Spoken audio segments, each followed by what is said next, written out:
kulanti wacan oo wanaagsan daawadayaal ku soo dhawaada wararka warbaahinta jariiradda qodobada aad wararkeena ku daawan doontaana waxaa ka mid ah madaxweyne caan ah oo ka hadlay dilkii Almaas Elman lagu geystay Muqdisho iyo warar hor leh oo arrintaas ka soo baxaya ninkii ka dambeeyay qarax maanta ka dhacay Muqdisho oo si la yaab leh loo qabtay iyo hay'adaha sirdoonka oo soo bandhigay muuqaal laga duubay dadaaladii Muuse Biixi iyo Cabdiraxmaan Ciro lagu heshiisiinayay oo fashilmay iyo dowladda UK oo aad uga hortimid tallaabooyinkii uu qaaday madaxweynaha Somaliland qodobadaas iyo qodobo kale ayaad wararkeena ku daawan doontaan saaxiibayaal inta aanan guda gelin ka hor faahfaahinta wararkeena aan idin xasuusiyo marka hore fadlan haddii aad inagu cusub tahay daawade subscribe saar channelkeena si aad u hesho wararkii ugu dambeeyay ee ka dhaca gudaha iyo dibadda oo halkan aan ku soo gudbino haatana faahfaahinta aanu ku bilowno madaxweynaha dalka Jabuuti Ismaaciil Cumar Geele ayaa ka hadlay dilkii dhawaan gudaha xarunta Xalane ee Muqdisho loogu geystay Almaas Elman Cali oo u shaqeynaysay Midowga Yurub horeyna uga soo shaqeysay safaaradda Soomaaliya ee dalka Kenya qoraal uu soo saaray madaxweynaha dalka Jabuuti ayuu ugu tacsiiyay geerida Almaas Elman madaxweynaha Jamhuuriyadda Federaalka Soomaaliya Maxamed Cabdullaahi Farmaajo dhammaan qoyskii iyo shacabka Soomaaliyeed oo ay ka baxday madaxweyne Geele ayaa sheegay in marxuumad Almaas Elman Cali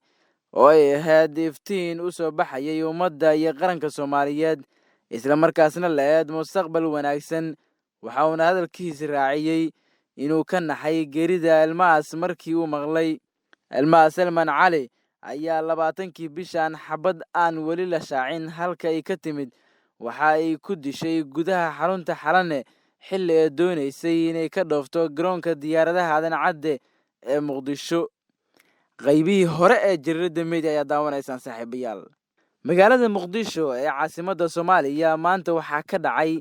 qarax lagu xiray gaari nooca raaxada ah hase yeeshee waxaa la sheegay in la qabtay ruuxii ka dambeeyay qaraxaas ciidamada ammaanka dowladda Soomaaliya ayaa gacanta ku dhigay nin dhalinyaro ah oo la sheegay in maanta duhurkii gaari yaalay agagaarka isgoyska Soobe ee magaalada Muqdisho uu ku xiray waxyaabaha qarxa gaariga qarxay oo yaalay hareeraha laamiga ayaa la sheegay inuu lahaa nin ka tirsan shaqaalaha dowladda Soomaaliya ninka gaariga iska leh ayaana xilliga qaraxa lagu xirayay gaarigiisa banaanka ka joogay saraakiil ka tirsan laamaha ammaanka dowladda Soomaaliya ayaa xaqiijiyay in la qabtay ninkii gaariga qaraxa ku xiray waxayna sheegeen saraakiishan in qabashada ninka gaariga qaraxa ku xiray uu ka dambeeyay ninkii lahaa gaariga qaraxa lagu xiray ninka gaariga iska lahaa ayaa la sheegay inuu arkay ninka gaariga qaraxa ku xiray kadibna uu riyaday gaariga ayaana markii dambe qarxay xilli uu ninka eryanayay ninkii qaraxa gaariga ku xiray sida xogaha lagu helayo ninka gaariga iska lahaa iyo dad kale oo shacab ah ayaa ku guuleystay in la qabto ninkii qaraxa ka dambeeyay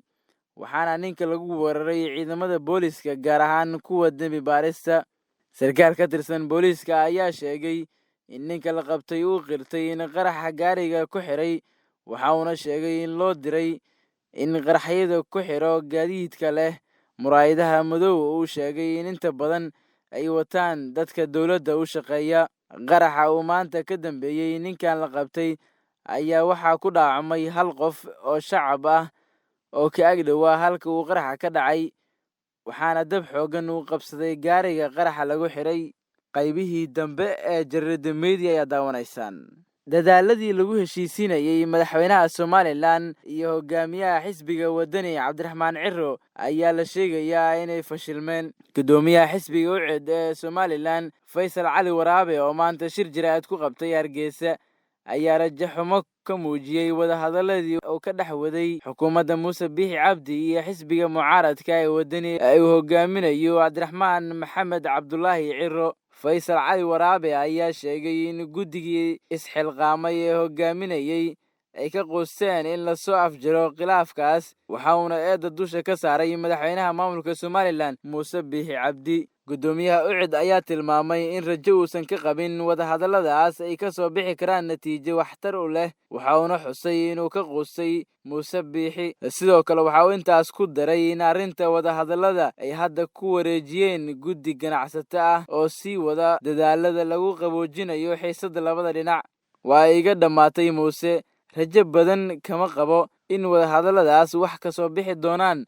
Muuse Biixi waa madax adag yahay, ayuu yidhi siyaasiga caanka ah ee Faysal Cali Waraabe. Ugu dambeyn waxa uu hoosta ka xariiqay in guddiga doorashada iyo kursiga Muuse Biixi Cabdi isku xiran yihiin, isla markaasna haddii doorashada waqtigeedii ku dhici weyso ay ka tashan doonaan xukuumadda iyo aayaha guud ee maamulka Somaliland. qaybihii dambe ee wararka warbaahinta Jirirada Media ayaa daawanaysaan saaxiibayaal. Dowladda Ingiriiska ayaa aad uga hortimid tallaabooyinkii uu qaaday madaxweynaha Somaliland Muuse Biixi Cabdi. Dowladda Ingiriiska ayaa markii ugu horeysay ka hadashay xiisadda maalmihii u dambeeyay ka dhex aloosneed xisbiga mucaaradka ee Wadani iyo xukuumadda Muuse Biixi. UK ayaa walaac weyn ka muujisay xarigga lagula kacay qaar ka mid ah mas'uuliyiinta ugu sarreysa xisbiga Wadani, kuwaasoo ay ka mid ahaayeen afhayeenka guud ee xisbiga Barkad Jaamac iyo Qadar Xuseen Cabdi oo ah xogayaha xisbiga Wadani oo ciidamada booliska ay u wareejiyeen xabsiga Mandheera. Waxayna sidoo kale ku baaqday dowladda Ingiriiska in dib loo bilaabo wadahadalladii xisbiyada iyo xukuumadda ee ku aadanaa qabsoomidda doorashooyinka baarlamaanka iyo deegaanka si ay uga dhabeeyaan ballanqaadkii hore. Masar Sultan Brown, madaxa xafiiska dowladda UK iyo magaalada Hargeysa, oo arrimahaas kaga hadlay qoraal uu soo dhigay bartiisa Twitterka, ayaa ku sheegay in loo baahan yahay in waqtigooda ku qabsoomaan doorashooyinka Somaliland. Ingiriisku waxa uu si weyn uga walaacsan yahay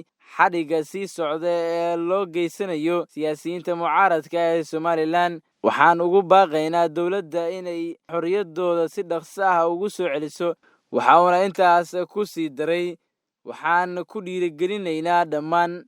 xisbiyada oo dhan inay dib u soo cusboonaysiiyaan wadahadalka oo ay ilaaliyaan ballanqaadkii ahaa in doorashooyinka baarlamaanka iyo deegaanada loo qabto si aan dib dhac u lahayn. Guud ahaan saaxiibayaal daawadayaal, waxaa halkaas inooga dhan wararkii aad ka daawanayseen channelka Jirirada. waxaan naga xasuusinaa fadlan haddii inagu cusub tahay subscribe saar channelkeena si aad u hesho wararkii ugu dambeeyay.